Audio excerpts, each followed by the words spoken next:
Welcome back to Let's Talk to Animals, the podcast all species can enjoy together. My name is Shannon Cutts. I am an animal sensitive and intuitive, a Reiki master practitioner, and an animal communication teacher with animallovelanguages.com. And for our purposes here today, I am also your friendly neighborhood hostess and guide through the wild, wise, and wonderful world of interspecies communication. Call me crazy, but I truly believe that animal communication has the power to save, heal, and restore our planet for all species to enjoy and share. When we learn to communicate with one another, we begin to realize we are so much more alike than different. We care about each other. We become friends. On this podcast, we talk about what the animals have to say and share, and why our pets truly are our partners, empathic friends, and teachers. I am so glad you have joined us here for this fresh new episode of Let's Talk to Animals. So let's dive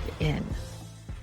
Welcome back to Let's Talk to Animals. Shannon here, your friendly neighborhood hostess and guide. And today on the docket, we are finally diving into part 2 of what has become one of the most popular episodes here on Let's Talk to Animals. If you remember listening to the episode on 8 of the most common types of soul agreements that you can have with your pet, well, today we're going to take that one step further. Now, you might be asking yourself, how could we possibly take soul contracts, soul agreements with my beloved pet any further? Isn't that as far and as deep as we can go? And to answer that question, yes and no. Have you ever looked around? This is especially for those of you who have ever had more than one animal in your interspecies family at a time. So maybe you've had 2 dogs or a dog and a cat, or like our family, you've had a dog and a bird and 2 reptiles. And you've looked around and you've become aware of how many animals there are alive on this planet right now and have been filled with awe and wonder that the specific animals that you love so much have all found you and you have found them. And here you are sharing your family life together. Please tell me it's not just me who sits around and thinks about these things. But have you ever wondered,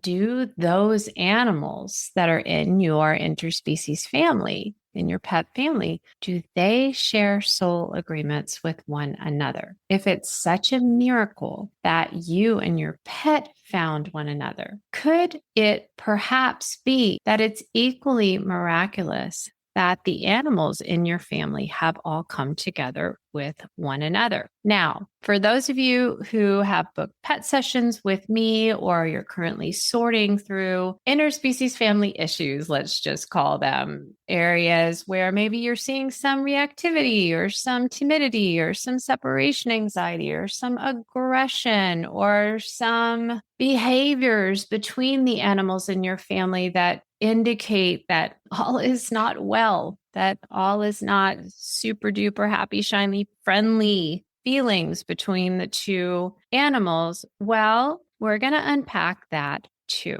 For us, with our love of animals, of course, here at Let's Talk to Animals podcast, if you're listening, and if you're still listening, if you've been with me for multiple episodes or perhaps multiple seasons, we're a community of empaths. We love our animals. We love our pets so much that we are willing to invest our personal time to tune into podcasts like this, to learn animal communication, to invest in family meetings, pet sessions. For many years before I became a professional animal communicator, I was hiring animal communicators, and I would have periodic family meetings, I called them, to check in with everybody in my interspecies family, make sure everything was going well, make sure that any issues, hurt feelings, jealousies, resentments, inadequacies in the care I was providing, that we would be able to talk about these things and sort these out so that we could have the type of healthy, happy, harmonious family life that was my big picture intention for everyone in our family. So if you're listening to this and you're thinking, well, how could my pets have a soul agreement with one another if they don't seem to like each other or if they don't get along? Well, keep listening. We're going to talk about that. Soul agreements are not always the fluffy, happily ever after soul meetings that we might hope or anticipate that they would be. Soul agreements, first and foremost, fundamentally are about learning and growth. And for those of you who are brand new to Let's Talk to Animals podcast and you're just joining me for this episode, you can go ahead and keep listening, but I would encourage you to go back and listen to the podcast episode called 8 Different Types of Soul Agreements with Your Pet. Which one do you have? Because that's going to fill in some of the information that I'm not going to go into in this episode that relates more directly to your soul agreement that you share with each pet in your family. And you might have different soul agreements with different pets in your current or past interspecies family. So I'm not going to go into some of those details because I already covered them. And it's just a preface to what we're about to dive into. First and foremost, if you're new to me, I want you to know that I am not sitting alone in a closet somewhere cooking all of this stuff up. These are not my private pet theories, so to speak, probably pun intended, but rather these are all bits of wisdom that I have learned from talking with many, many, many hundreds upon hundreds of animals. As I learn new things, I come here to Let's Talk to Animals podcast and I pass them along to you. So to the very best of my ability, to translate in a clear, pure fashion, I am simply sharing with you what the animals teach me each and every day as I'm talking with them. And I'm also going to add the PS, which I always add in every episode. This is what I've learned to date, and it is not meant to be representative of all there is to know. So please don't listen to this episode and think, well, that is just the way soul agreements work. That is the way soul contracts are. There is always more to learn. I am always learning more. I have learned more since I recorded that episode on soul agreements we share with our pets, and I will continue to learn more. And as I learn more, I will continue to share what I learn with you. And I also want you to know how welcome you are to share what you learn with me. So we are learning and growing together. And the reason I want to preface everything else we're going to talk about with that statement is because another key tidbit of information, wisdom that the animals have shared with me is that nobody comes into a physical incarnation here in what they call Earth School, into what they call these spacesuits, these physical bodies. Nobody comes here without at least 2 primary agenda items. 1 is we have something to learn, and 2 is that we have something to teach. And so when we're looking at a soul agreement, a connection that we share with another being, we're looking at teaching them something and we're looking at learning something from them. And we're looking at that being a 2-way street. So your pet is here in your life to teach you something, and you are in your pet's life to teach them something. Your pet is in your life to learn something from you, and you are in your pet's life so that you can learn something from them. And all of this, as I mentioned, I go into it a little bit more detail in the prequel, if you will, to this episode. These soul agreements are created at the energetic level, at the light body level. So when we're in the etheric or the soul space, and they activate when we enter these bodies and we meet when we're both in a physical body. And that's how the soul agreement activates. And that's the moment when you point and you say, I'll take that one, or you see a photo continually scrolling on your social feed and something in your heart reaches out and you go down to the shelter to meet that animal, or you're looking at breeder websites and one particular animal, their story just speaks to you in a way that no story has ever spoken to you before. And you just feel compelled to reach out. So that's how soul agreements typically activate. And there's all different flavors of that. But what we're going to look at here today is it is no accident, especially for those of you who have had several animals in your family at one point in time, or you do now. It's no accident that those animals are in your family right now and that they have come together in the particular configuration that they've come together. In the same way, I'm going to add one little bonus that we'll talk about at the end. If you currently only have one animal in your family, then know that that is very specific and there's a reason for that too. And we'll talk about that right at the end. But going forward up front, what we're looking at is just as you share a very specific soul agreement with each animal in your family, whether you all your animals are in spirit, whether you have one animal in a body right now living with you, whether you have 2, 3, multiple animals, each of those animals you share a soul agreement with, a specific reason why you agreed to keep company with each other in physical body form. And this is the fascinating part for our episode today. Each of your animals shares a soul agreement with one another. Mind blown, right? That's the part where my little brain circuits, I could just hear them popping off and exploding. They're going, wow, that's a lot to keep track of. And it's also really profound and so interesting. And I am going to walk you through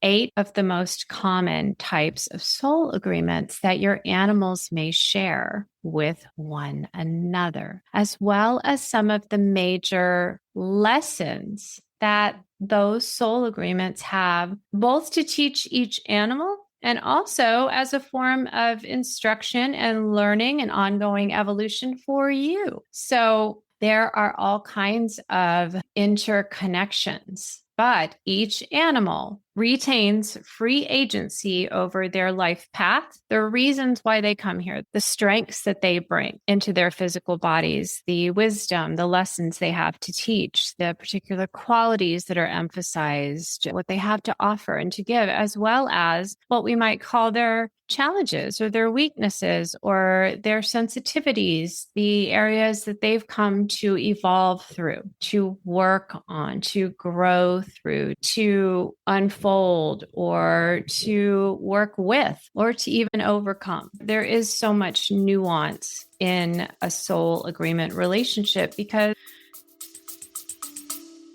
Stay with us. We'll be right back. Are you animal communication curious? Have I got something special for you? My brand new Animal Communication Adventure to Mastery program has just launched and you are going to love it. Animal Communication Adventure to Mastery is designed to be a gentle yet thorough, serious yet lighthearted path to interspecies fluency. Learn animal communication from a successful, working, professional animal communicator with a global client base. That's me, by the way. The program pairs beautifully with my ongoing live animal communication adventure practice circle for developing student practitioners. Gain the knowledge and skills you need to succeed inside Animal Communication Adventure to Mastery and apply what you are learning when you join us for Practice Circle. If this sounds like just what you've been searching for, head over to animallovelanguages.com and click on programs to join us. While we can do a tremendous amount of work on our own when it's just me and me, just you and you, we do tend to learn and grow better and faster when we partner with others who can serve as our models and our mirrors and our mentors and our students and our teachers. We learn as much by passing along what we've already learned in the form of teaching as we do by learning at the feet of someone who's mastered something we're still struggling through. And that happens regardless of species. In fact, in my line of work as an animal intuitive and an animal communication teacher, I have found that often our pets, our partners, empathic friends, and teachers are the most profound teachers, the most powerful teachers in our lives because their teachings come to us in such a pure form without a shred of condescension or jealousy or judgment or neediness. So we can receive the opportunity to learn very open-heartedly without fearfulness, without self-guarding or even self-judgment. So this is another reason why interspecies family life is so powerful, so important, and for many of us, probably for you as well, definitely for me, but for you as well, if you're listening to a podcast called Let's Talk to Animals, it's not optional. If you really want to be your best self, having an animal teacher in your life it's an experience not to be missed and offers a level of learning that is really unmatched. because of that unconditional love element. So let's get started and take a look at the first of the major 8 types of soul agreements that your animals can share together. And as I mentioned, there's going to be a bonus number 9 that we'll talk about as well at the end. But number 1 is, and this might surprise you, but it's all around us. You'll probably start seeing it all around you after we talk about it, but it is the romantic partner. The easiest place to see this is when we look at perhaps a breeder situation or even a backyard breeder situation where 2 animals mate and have young. They have puppies, kittens, chicks. They have little baby turtles. That is an example of the romantic partnership soul agreement that 2 animals might share together. Now, having that soul agreement, it doesn't always look like ours. We're not necessarily putting a ring on it, so to speak, but to be quite honest and fair to our own species, we have a lot of what we'd call flyby matings in our species too. So having a soul agreement to have a romantic encounter or entanglement, it isn't always about a life of love and romance. It can be simply functional to bring other souls into the world. All those little puppies and kittens and turtles and birds, they need to come through and get their bodies in some way. And so this can be a more functional type of soul agreement than we might expect. But having said that, if you have animals in your family who exhibit romantic tendencies towards one another, even if maybe they're fixed, maybe they are a matched pair for breeding purposes, or maybe they just have that energy about them where they are so loving with one another and they're just joined at the hip. And it's got the specific flavor of, I love you so much. And if you've ever found yourself getting a little jealous, those 2 animals, and wondering or feeling like you're in a triangle or you're the third wheel, this is a flashing light bulb moment that your 2 pets might share soulmate partnership, soul agreement with a romantic flavor towards one another. And again, this can be somewhat functional. It might be an oops moment. I spoke with a pet parent a couple weeks ago whose dog had gotten pregnant by another dog in their family. And it seemed like an accident because they hadn't realized when they adopted the 2 dogs that they weren't fixed yet. They were actually told that they were and didn't bother to check under the hood, so to speak, to see if that was accurate. And surprise. So on the surface, we might look at that and think, well, that doesn't really seem like a romantic soulmate agreement. And yet the little puppies are the proof that we need. There is a soul agreement in place to usher new souls into the world. And even if it's a little bit functional and it doesn't look like our Hollywood romances, there is a flavor of romance, what we're calling for our PG show here, romance, as an element. And if you listen to the 8 types of soul agreements prequel episode, you also heard me say that we can have several different flavors of soul agreement throughout our lifetimes together, but there tends to be one that is the most dominant. And so if we're taking a look at 2 animals who maybe they bred in a kind of an oops situation, well, their soul agreement may or may not stay soulmate, soul partners. It may transition out of that, especially if they're both fixed, and there may or may not continue to be that kind of a romantic flavor or feeling to their partnership. It might transition. And we're going to go through 7 other types of soul agreements that our pets can share together. And you might notice, well, it's transitioning more to best friends or more to platonic soulmates, et cetera, et cetera. But if there's ever been a breeding, or if you've just got 2 animals who love one another to such distraction that you genuinely sometimes feel like a third wheel, this can be indicative of the romantic version of the soul partnership, what I'm calling soul partners. There's also the other flavor, which is the platonic soul partner. The platonic soul partner are two animals who are joined at the hip or the beak or the tail or the paw or the claw, but it's more just like we are partners. You might find that these two animals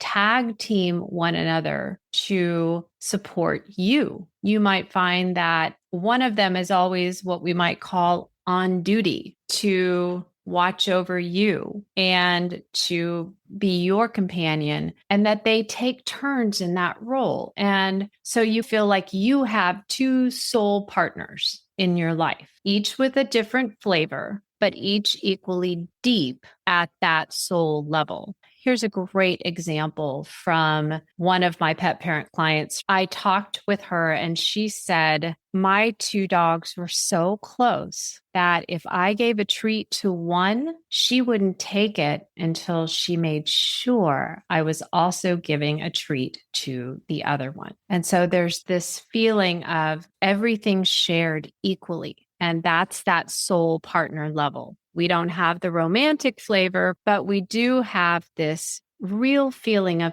equity. We share everything equally. We share our toys. We want to make sure that if I get something, you get something. We're not aggressive about one another's food or resources. In fact, we're giving. And often you will also feel like they're both there for you with the same degree of intensity. So if one is, for instance, recovering from something, or one needs to take a nap, or one is just off doing their thing or over at training class or whatever, the other one is going to be there with you. And they're just tag teaming one another. With either animal, you feel that same depth, even if it's a little different in terms of their personality, you feel that same depth of connection and partnership. So it's really one type of soul agreement, if we're splitting hairs, the soul partner, but two different flavors. We've got more of the romantic soul partner. We've got more of the platonic soul partners that we can see between our animals. The next type of soul agreement that our animals can share with one another is parent-child or child-parent. And this can be not only the formal side, for instance, if we've got a romantic soul agreement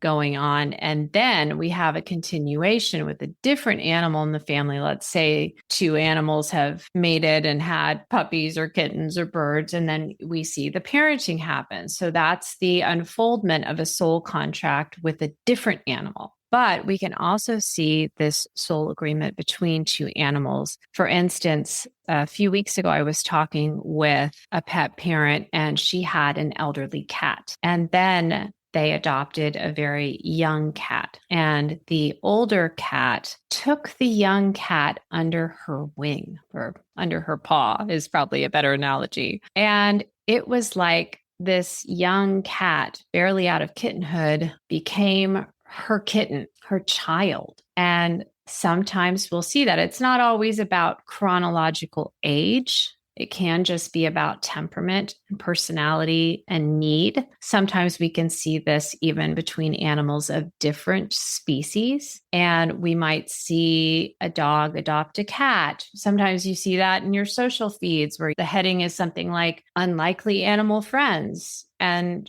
when this happens at the soul level, at the energetic level, what we're looking at is the soul agreement of parent-child or child-parent. On the one side, we've got the animal whose soul agreement it is to act as the parent or the guardian or the carer. And on the other side, we've got the animal whose part of the soul agreement is to act as the dependent or the child or the chick or the kitten or the puppy, et cetera, et cetera. And this can be a very powerful soul agreement as well. Often what you'll see with your animal is you'll see that you have a partnership soul agreement with the animal who's the parent to that other animal. So it's like you're not having to raise your kitten all by yourself because you have your older cat who's also sharing or co-parenting, if you will, with you. So that's where we can get into these more complex soul agreements that are so fascinating. It's like, I don't have to parent my new kitten or my new puppy or my new chick alone because this other animal, they share a parent-child soul agreement with this other animal in my family, and they're going to help me take care of this animal. So that can be really actually nice when it happens. And often we'll see just a great level of care and concern that the parent or guardian animal has for this younger animal, checking in with them, sometimes maybe disciplining them when they're too rough in play or they are resource guarding. And the parent animal just takes matters into their own hands and gives them a little course correction. And you don't have to do anything. Sometimes when you see an animal who comes into your family who's maybe a little shy or a little scared or just doesn't know the ropes of how to be in an interspecies family, and another animal will step up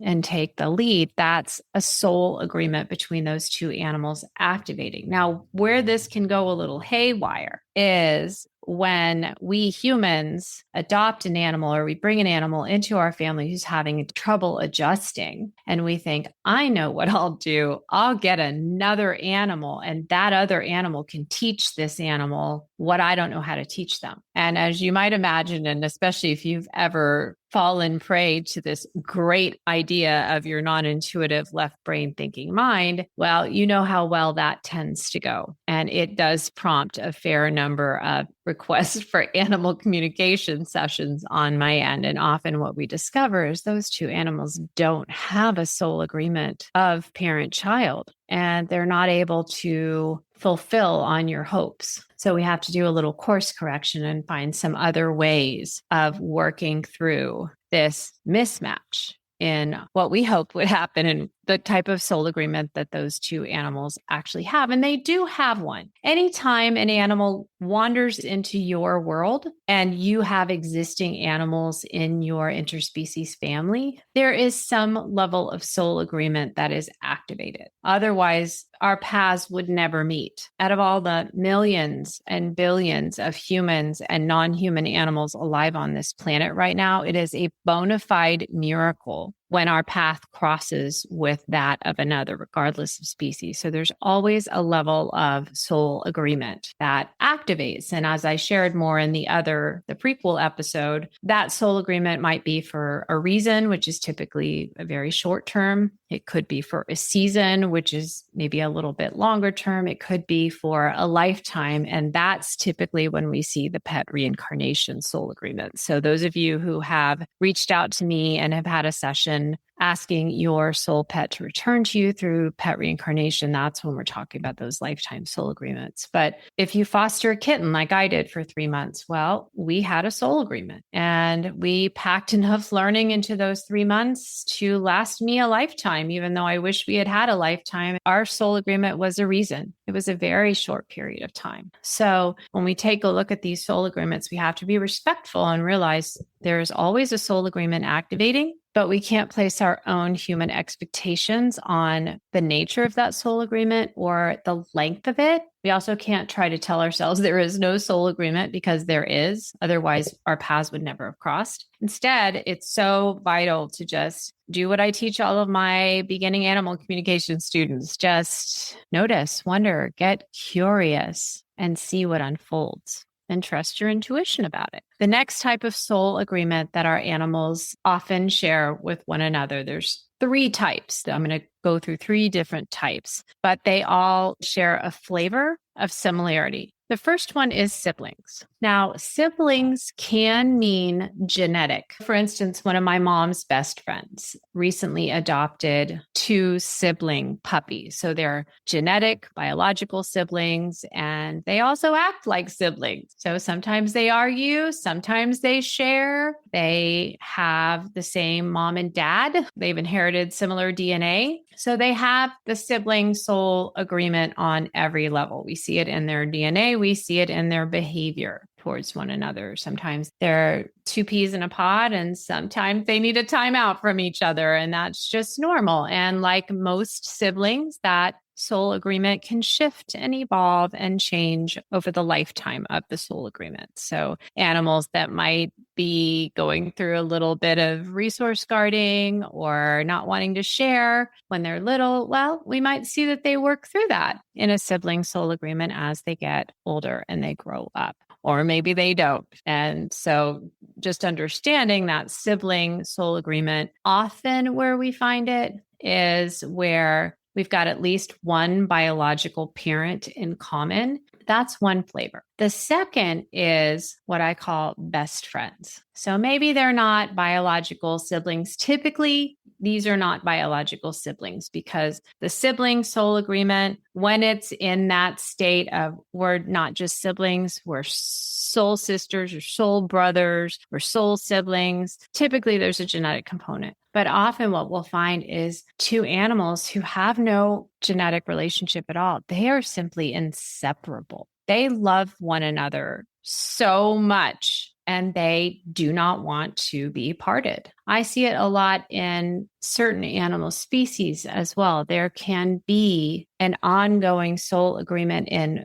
very social species. For instance, sheep, they just don't do well. Goats, they don't do well alone. They really need to have another animal from their same species as a companion, as a best friend. Sometimes we'll see this soul agreement activate when there's a rescued animal. For instance, I have a pet parent client who had a very shy horse. And this horse just couldn't seem to transcend his past history of never really feeling like he was part of a family. And this happens with a lot of horses, especially in the working fields and the racing fields, as this horse had been, where they are periodically traded like so many playing cards every so often. And they just don't ever feel like they're able to put down any roots. And this is a highly social species that we're talking about. And when my pet parent client brought a second horse into her family,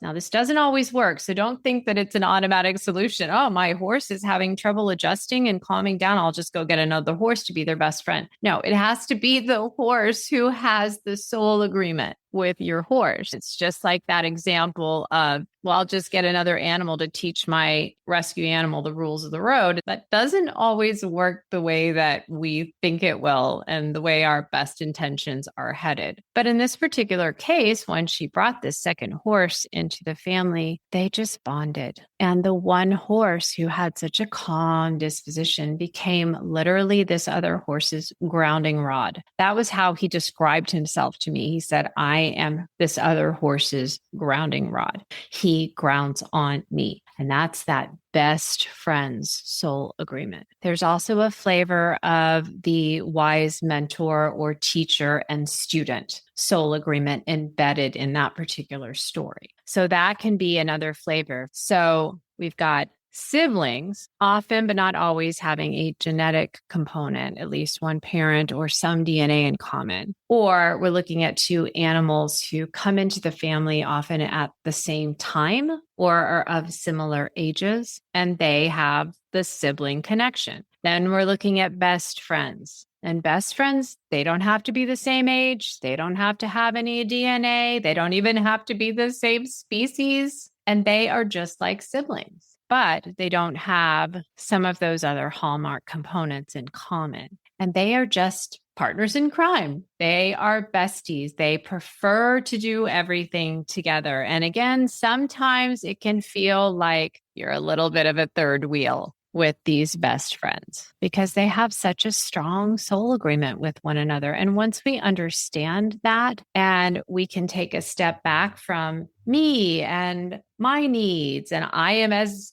guilty of this as the next person. My tortoise Maltese is so in love with my cockatiel petal that it's like, I'm not even in the room. In fact, she's so in love with my mother that it's the same. I'm not even in the room. So I can take a step back and say, it's not all about me. Yes, I have needs. We're wearing all these hats. We're financing this whole little family enterprise. We are taking care of them. We're serving them night and day, VIP maid service, all that good stuff. And so it can be a little jarring when they seem to prefer one another. But just understand you have this rare window into this secret life of our animals that so few humans ever even become aware of. And you have the great good fortune to give these two animals who are having such a good time with one another and are so enamored of one another and are just having such a blast together. You have created the safe family space where they can enjoy one another's company. And what a privilege that is. So trying to take ourselves out of the mix a little bit. Yes, our egos can get a little hurt with this one, but just understand how grateful your animals are at that soul level. Because otherwise, with our top-down patriarchal approach, where our animals are having to give up 99% of their freedom and their autonomy and their power of choice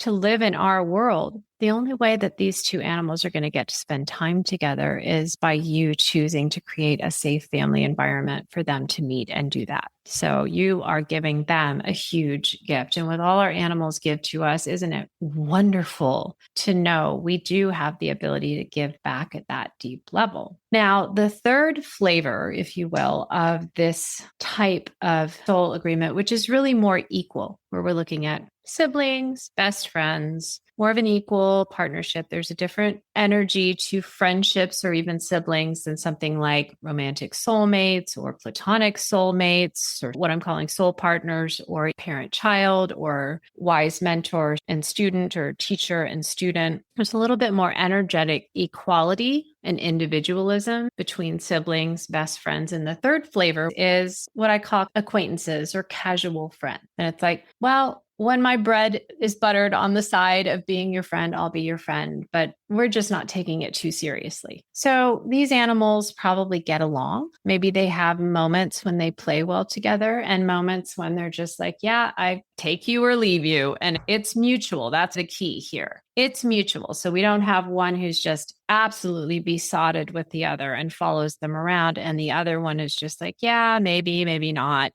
This is pretty equal. It's like, we say hi to each other on walks. We can eat companionably side by side. We don't need to be together, but we don't mind being together. And this one's pretty easy to spot. You're like, yeah, everybody pretty much gets along. When I hear a pet parent say that to me in a pet session or in one of our practice circle sessions, with my students, we know where we're headed, that this is more of a casual friends, neighbors, acquaintances type of energy between the two animals. Nobody's openly fighting. There's no need for that. Everybody wants to get along, but there just isn't this deep connection. We've all met people like that where it's easy enough to chat with them. It's pleasant to spend an hour or so. And after we leave, we don't really think about it all that much anymore in either direction, positive or negative. So that's really more the flavor of it. And this can be where the animals in the family often, they have the strongest soul agreement with us. And they're respectful and recognizing that everybody in the family is meant to be there and the desire is to get along, but they're not really there for one another. They're there for us. And so I would say that's pretty representative of my animal family right now. They're all here for me, and they're all powerful teachers in my animal communication learning journey, and definitely huge catalysts for the episodes that I share with you here through Let's Talk to Animals as well. Now, the seventh type of soul agreement. So far, we've gone through the romantic soul partner, the platonic soul partner, the parent-child or wise teacher and student, which I probably should unpack that a little bit more, but given the length of this episode, maybe we'll save that for another time. And then we've gone through the siblings, the best friends and the casual friends, or what I'm calling friendly neighbors. And then we get to frenemies. And this is another one of those soul agreements that will frequently prompt requests for animal communication sessions for obvious reasons. It can be difficult to manage. So we're not just genial, friendly acquaintances. So this is the casual acquaintance where sometimes we're perfectly happy to just hang out and wave to one another from across the lawn. And sometimes we're actively arguing over the exact perimeter where your property ends and my property begins. And so sometimes you might see these animals go through a period where everything is pretty peaceful. And sometimes it feels like a nonstop war zone. And sometimes, depending on the degree, the intensity of the soul agreement, and also its teaching applications in the lives of each animal and in our life as their guardian. As with all soul agreements, interspecies or between same species, we can look at a spectrum. So it might be rather mild, where really there are just some periods of time where maybe they don't get along very well, or certain issues that seem to trigger that frenemies energy, like I'm perfectly fine sharing my toys, but I don't like to share my food. Or I'm perfectly fine when you sit on the couch with mom, but when I want to sit on the couch with mom, you need to get off. That kind of thing. Or we can see where it's just a flat out war zone. And so those are the bookends, if you will, from one extreme to the other. And we can see all different types of intensity levels in between. And the frenemies, typically, there's a lesson there. There's something that these animals are working out between themselves, and there's always something that we need to learn. And often when we are able to learn the lesson, it really dials down the intensity of that soul agreement. It's a heightened teaching moment for us when we attract animals into our interspecies family at the same time who have a frenemies soul agreement. It's like they're acting on a stage. There is something for us to learn. Typically, it's about how we manage our energy and even our relationships. And it can be a pretty challenging lesson for us to learn, because when we have frenemies, sometimes there can be issues where it's a little bit dangerous. And so it really is a motivation to us to dig deep and learn the lesson and go into the behind the scenes of what each animal needs. It's going to push us outside of our comfort zone to learn about new areas of pet care, whether that's diet or holistic care or enrichment, or even our own energy and how our different energetic states can impact our animals' abilities to get along. So this is definitely an intense teaching soul agreement, because there is an element of, if I don't learn this lesson, if I don't get it right, if we can't figure this out, somebody might get hurt. And because of that, there's a deeper layer to the frenemies soul agreement. I'm going to share an example from one of our student practice circles where we had a pet parent come, and she had 4 dogs, all large breed dogs. And all 3 of her original dogs got along great. And then she added a 4th dog. And that 4th dog was the only dog that was fixed in the pack. And one of the other dogs kept going after this dog who had to be fixed for medical reasons. And so we had this unfolding frenemies soul agreement that activated when this dog that was fixed came into the pack. And there was an element of necessity to working out the lesson. And I didn't get to follow that particular family all the way through all the iterations, because that was a guest that we brought in for my students to practice talking with. And it was a very complicated case and very interesting. And hopefully they were able to find a good resolution. We're looking at a flow chart here where we start with the major categories of possible resolutions, and then we have to go into the nuances and all the different layers and the different options. And I don't know where their journey led them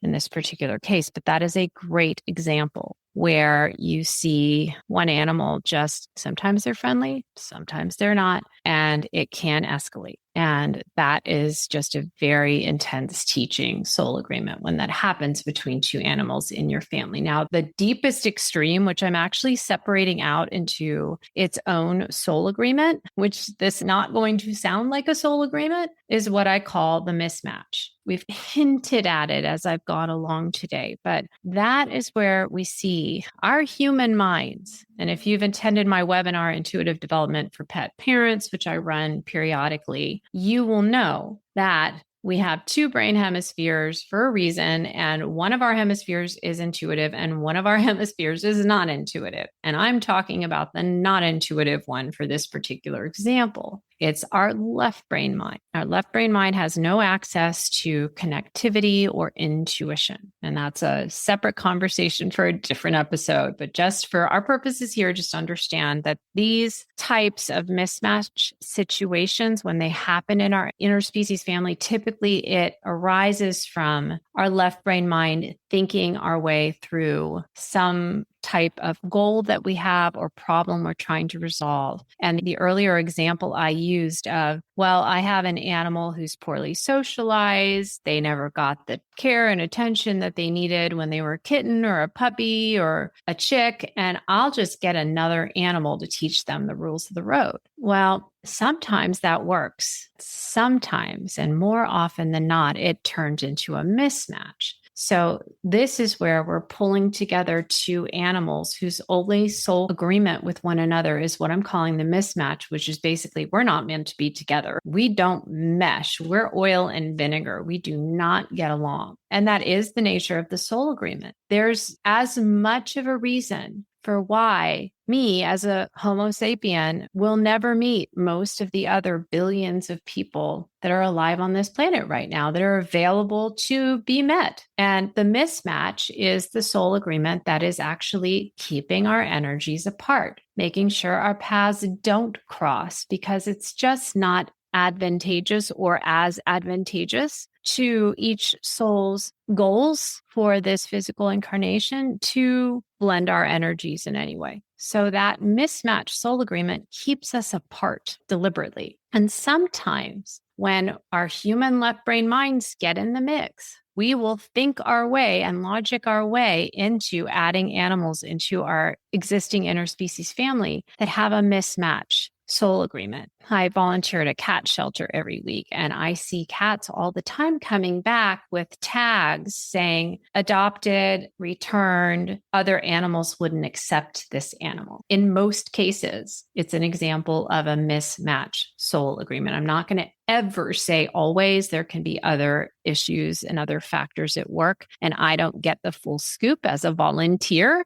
I just get to read the notes on the profile when a cat is returned. But that can be part of the reason is that those animals aren't meant to be together. And there's a mismatched soul agreement in place to make sure their energies don't blend. And often that's where we will see the aggression and the guarding and the growling or the biting or just the generalized chaos or the inappropriate elimination, all the signs and signals saying we're not meant to be together. Human, I know you had good intentions. Nobody's pointing any fingers at anybody. Remembering that when I asked the animals, why do we call you pets? They said, because we're your partners, empathic friends, and teachers. So these lessons are part and parcel of our journey together. So nobody's blaming anybody else, but just understand that this could be why. And once we start to recognize that, we're like, oh, geez, I'm sorry. Let me take you back so you can find your person. Now I've learned something from you.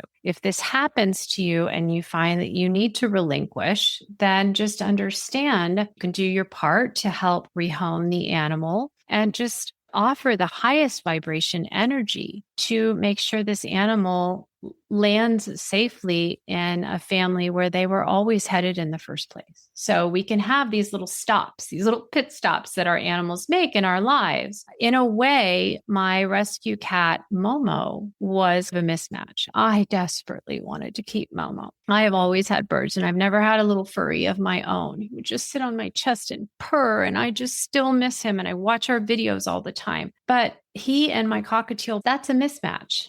That's danger, danger. That's a lifetime of hypervigilance. And we tried and it just didn't work. Did I learn something? Did I benefit? Tremendously. And a huge part of that was in the humility that I had to accept of I can't human my way through this and make this work. I can't use my human strength and authority to force something that feels so unnatural. And I'm not saying that it hasn't happened and been totally natural in other families. I have watched many videos of parrots and cats who seem to get along just fine, but it just didn't happen in our case. And there was nothing that I could do to use my human might and authority to create harmony where there wasn't any. So that's a very personal example of my experience with a mismatched soul agreement. There were other soul agreements. As I mentioned when we started this episode, that wasn't the only soul agreement at play. I had a very strong, wise teacher student soul agreement with Momo, and temporarily a parent-child soul agreement since I found him as a tiny malnourished kitten who hadn't had food and water in several days in a garage. So there were many different flavors of soul agreement that were showing themselves, but primarily it was a mismatch. And now Momo is in a delightful situation. He was adopted with another kitten in a loving lifetime home. And so my part was just to guide him along his way. So if you're facing one of those situations, we can always have a session and talk with your animals and find out what is needed. But just understand there's never a call to judge yourself or condemn yourself. Just allow yourself to learn, because that's really the goal of a mismatch. And the true north in the situation is always in the direction of safety for all. So just if you need a little bit of a compass to help guide your path, just know that that's always going to be your true north. And if you want to schedule a session, we can definitely talk through it, but that will give you something to work with starting immediately, starting right now. Now, I promised you when I started this episode that I was going to talk to you about one additional type of soul agreement. Those of you who are listening and you only have one animal in your interspecies family. So maybe you have several humans and one cat or one dog or one bird or one turtle or one horse or one goat or one chicken or whomever from the non-human animal world has joined your family. And that might just represent your interspecies family right now, or maybe it's always been like that for you. For instance, for me, for many, many, many, many, many years, starting when I was age 8, I had one bird. Sometimes I would bring turtles into the family for a while, and then usually we would rescue them from the bayou. They would be little, and often we'd find them malnourished or dehydrated, and we'd refresh them and foster them a little bit, and then we would release them. But for the most part, I had one bird at a time. And so if that describes you, either for large portions of your life with your pet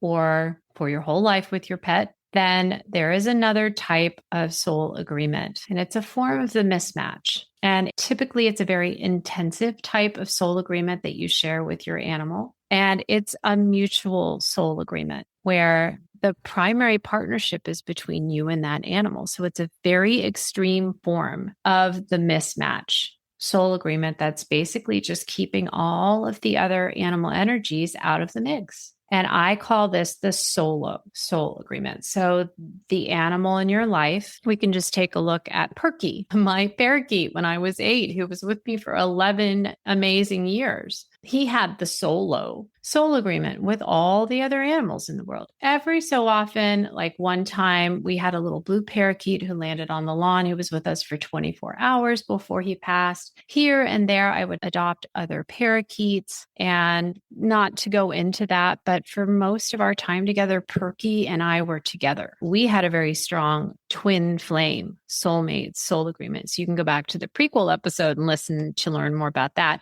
And he had a solo soul agreement with all the other animals. Occasionally we'd have a parakeet or we'd have a baby turtle. And that was more like he had a very much just a casual acquaintances, casual friends soul agreement with them. And they would pass on through. So it was really more like a fostering type of a situation or a rehabilitation type of situation. And then it would be back to me and Perky again. So he had a solo soul agreement with all of the other animals in the world. He was with me, I was with him, and we really didn't have any other relationships, either one of us, which tells you how much I got out as a kid and a young adult. But we were very intensively soulmates, twin flame soulmates together. So if that describes you, just understand there's a reason for that. There's a soul agreement for that. And it's as normal and natural and beneficial as all of the other types of soul agreements. And so hopefully listening through this episode, although I realize at times it can get a little bit complicated and just a little bit convoluted. So if that feels like the case for you, just maybe give it another listen. Just wait a week or so and give it another listen, maybe even another listen. And it's going to start to sink in. You're going to start to make those new neural connections, and you're going to start to see all of the interplay of relationships within your life with your animals and within the lives of your animals with one another. You're going to start to see them open up and reveal their secrets to you. You're going to start seeing the different types or flavors of relationships that are going on between your animals, past, present, and future. And it's going to start to feel, at least if my own experience is any indication, it's going to start to feel like you're living in a family where there's so much more equality of energy exchange. Versus I'm coming in, I'm the human in the mix, and the buck stops with me, and it's top down authority. And for those of us who are animal empaths, and especially if you listen to each new episode and you've been a part of this community for a while, chances are very good that you are an animal empath and you have a very strong desire for energetic equality. As best as it can be facilitated within your interspecies family, you want your pets, your partners, empathic friends, and teachers to feel like equals as best as it can be negotiated for everyone's safety and comfort and health. And you want them to feel respected, seen, heard, known, intuitive,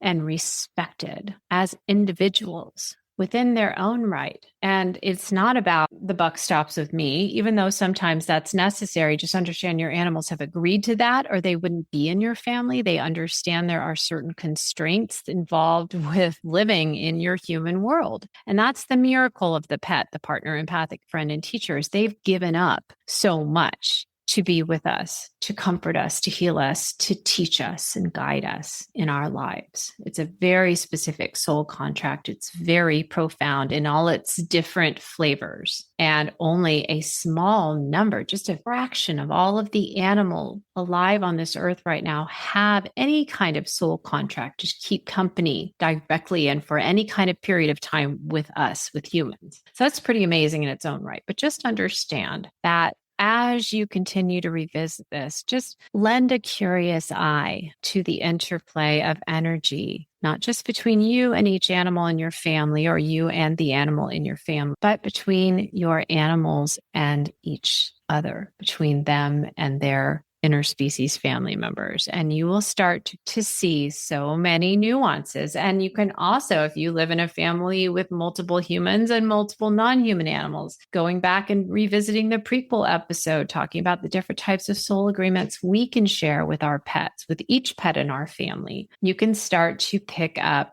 the interplay and the different soul agreements happening between each human member of your family and each animal in your family. So that's got enough complexity to keep your left brain mind busy for a long time to come. And as for the rest of you, thank you so much for tuning in to today's episode. I hope this has been enlightening for you, hopefully maybe instructive, maybe encouraging and inspiring for you, and we'll be able to give you something new to explore with the animals in your family whom you so love, a way to get to know them better, to take a deeper step inside their world as they experience it, and begin to perceive how they relate to one another and how they work things out between each other, even while keeping company with you and serving as your pet, your partner, empathic friend, and teacher. To start noticing how they are teaching and learning from one another as well. So I welcome your comments and your insights. If you have questions about this episode, please do let me know, and maybe I can plan a future follow-up episode around those questions. I always appreciate your reviews and definitely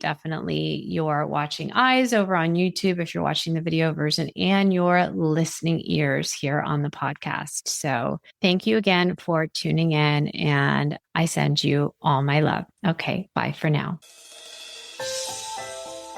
I have so enjoyed sharing this episode with you. If you're new to the Let's Talk to Animals community and you've enjoyed this episode, please do leave us a review on your favorite streaming service or drop a comment wherever you like to listen. I love to hear from you, and your feedback truly helps me shape future episodes based on your interests and needs. If you're not already in my weekly love letters community, head over to animallovelanguages.com to opt in. Your welcome email will include $25 off your first pet session with me, and you'll be the first to know when a new podcast episode drops. If you're interested in learning more about the work I do communicating with animals, offering pet Reiki, and teaching animal communication, please visit me at animallovelanguages.com. Click on Schedule for Pet Sessions and Programs for all the information about my new Animal Communication Adventure to Mastery student program and the live animal communication practice circle I run for student practitioners. And I look forward to welcoming you back here very soon for a fresh new episode of Let's Talk to Animals. Okay, all my love. Bye for now.